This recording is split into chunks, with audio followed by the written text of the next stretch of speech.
Assalamualaikum warahmatullahi wabarakatuh. Waalaikumsalam warahmatullahi wabarakatuh.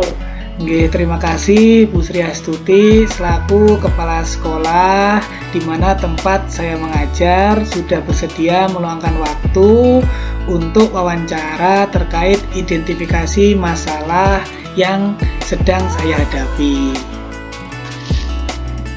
Untuk yang pertama, Bu.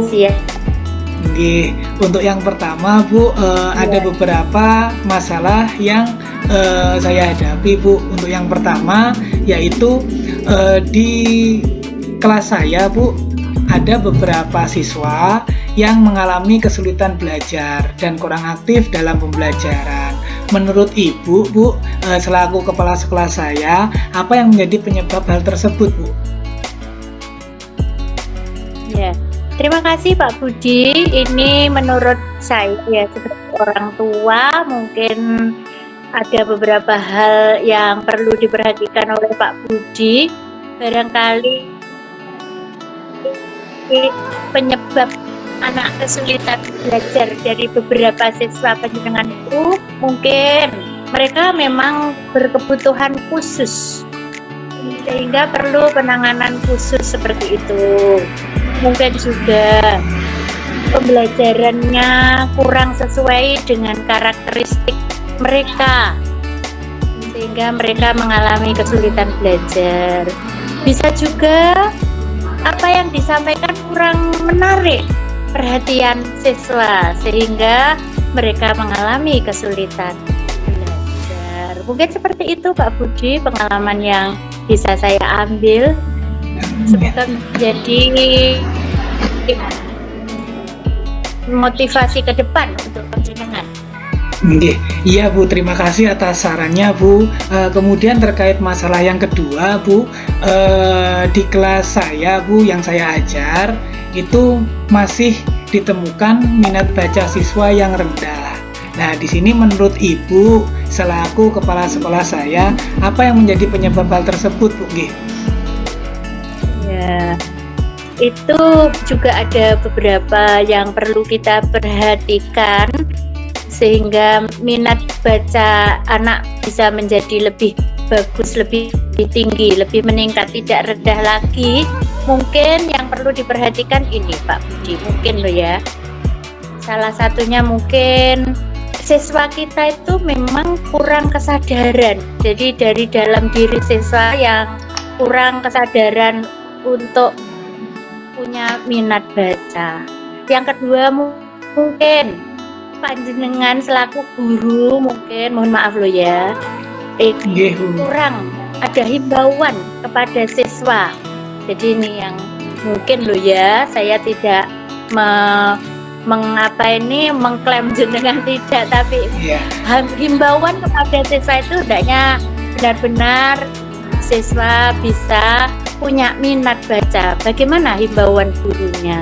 Kemudian mungkin karena kita fasilitas literasinya masih kurang. Dalam hal ini kita menerima dari bantuan YLAI itu kan masih kelas 1, 2, dan 3. Sehingga kelas 4, 5, 6 memang belum ada bantuan literasi. Mudah-mudahan nanti ke depan YLAI akan mengirimkan bantuan juga literasi untuk kelas 4, 5, 6 seperti yang dilakukan untuk kelas 1, 2, 3. Begitu Pak Budi saran dari saya. Terima kasih Bu atas sarannya. Kemudian untuk permasalahan berikutnya Bu, di kelas saya itu terkadang ada beberapa siswa yang kurang semangat dan termotivasi dalam kegiatan pembelajaran sehingga mengakibatkan menurunnya hasil belajar siswa. Nah, di sini menurut Ibu apa yang menjadi penyebab hal tersebut Bu? Ini mungkin Pak Budi ya sudah merasakan ya, karena adanya pandemi yang agak lama, mungkin cara belajar siswa yang daring itu mengakibatkan kurang semangat, sehingga ketika dia sekarang ini masuk 100% mungkin masih kurang semangat seperti itu karena bawaan dari saat pandemi. Yang kedua mungkin orang tua, faktor eksternal dari keluarga itu juga kurang mendukung. Barangkali seperti itu Pak Budi. Oh, nggih. Terima kasih. Orang tua nanti bisa kita ajak untuk mendukung belajar siswa. Oh, nggih. Terima kasih Bu atas sarannya. Kemudian untuk permasalahan berikutnya Bu yang saya hadapi di kelas saya itu, saya menemukan beberapa siswa itu yang tugas rumahnya itu dikerjakan orang tua Bu. Jadi PR-nya itu dikerjakan oleh orang tua atau di tempat bimbel, di mana dalam proses pengajarannya tanpa melibatkan siswa. Nah, di sini menurut Ibu apa yang menjadi penyebab hal tersebut Bu? Iya, ini juga berkaitan dengan kondisi siswa Pak Budi. Bisa saja siswa kita itu memang malas, yang kemudian oleh orang tuanya kalau malas nanti hasilnya jelek, maka orang tua itu gengsi sehingga takut kalau nilainya jelek. Nah, seperti itu, sehingga mereka yang mengerjakan. Atau mungkin saja tugas dari guru itu terlalu sulit atau terlalu banyak, sehingga waktu mengerjakan di rumah itu anak-anak sudah kehabisan waktu, kemudian mungkin sudah mengantuk, terpaksa orang tua yang melanjutkan. Mungkin seperti itu Pak Budi. Oke, siap Bu. Terima kasih atas sarannya Bu. Kemudian untuk masalah yang berikutnya Bu, yang saya rasakan itu di kelas saya itu saya menemukan beberapa siswa yang kurang diperhatikan perkembangan belajarnya Bu oleh orang tuanya. Nah, di sini menurut Ibu apa yang menjadi faktor penyebab dari hal tersebut Bu? Iya, mungkin Pak Budi ya, kita itu kan memang orang tua bermacam-macam ya. Mungkin saja orang tua mereka itu sibuk bekerja sehingga kurang bisa memperhatikan perkembangan daripada pelajaran putra-putrinya. Mungkin juga orang tua itu kebanyakan melimpahkan tanggung jawabnya untuk perkembangan belajar siswa anaknya itu kepada guru. Wis pokoknya tak lebok nih sekolah yo ben tanggung jawab guru nih. Nah, mungkin seperti itu, sehingga orang tua perhatian ini guru, pokoknya sing diserai guru untuk bisa seperti itu. Mungkin seperti itu Pak Budi. Mudah-mudahan ke depan dan nanti orang tua bisa kita hadirkan, kita ajak untuk mendorong untuk perhatikan perkembangan belajar putra putrinya. Seperti itu Pak Budi. Oke, terima kasih Bu. Kemudian untuk masalah berikutnya Bu, yang saya alami itu terkadang dalam mengajar itu saya mengalami kesulitan dalam menentukan model-model pembelajaran yang inovatif Bu. Nah, di sini menurut Ibu kira-kira apa yang menjadi penyebab hal tersebut Bu?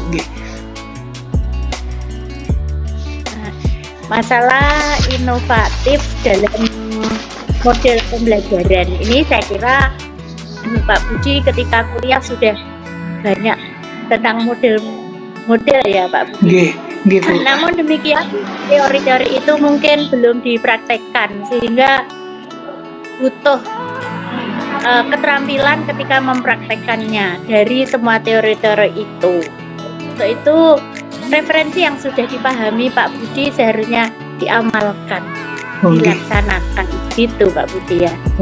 Kemudian referensi yang sudah dipahami, diamalkan, dilaksanakan, insya Allah nanti Pak Budi tidak mengalami kesulitan. Saya kira begitu Pak Budi. Terima kasih Bu atas saran dan masukannya. Kemudian untuk di sini Bu masalah yang terakhir Bu yang saya hadapi yaitu dalam mengajar itu terkadang pelaksanaan pembelajaran yang saya lakukan itu tidak sesuai dengan perencanaan atau RPP yang saya buat Bu. Nah, di sini menurut Ibu kira-kira faktor apa, penyebab apa yang menjadi hal tersebut Bu? Kalau itu sebenarnya kan sudah terprogram, sudah seharusnya terlaksana dengan baik ya Pak Budi. Namun kadang-kadang sekolah ada kegiatan sehingga alokasi waktu yang sudah ditentukan tidak sesuai. Mungkin seperti itu Pak Budi. Mungkin loh ya. Nggih, nggih, terima kasih Ibu atas saran dan masukannya mengenai identifikasi masalah yang saya hadapi. Kedepannya saya akan menindaklanjuti masalah tersebut sehingga apa yang saya hadapi, masalah yang saya hadapi kedepannya tidak terulang lagi. Matur suwun Ibu, terima kasih atas waktunya sudah meluangkan waktu. Saya mendukung dan mendoakan. Waalaikumsalam warahmatullahi wabarakatuh. Makasih Bu.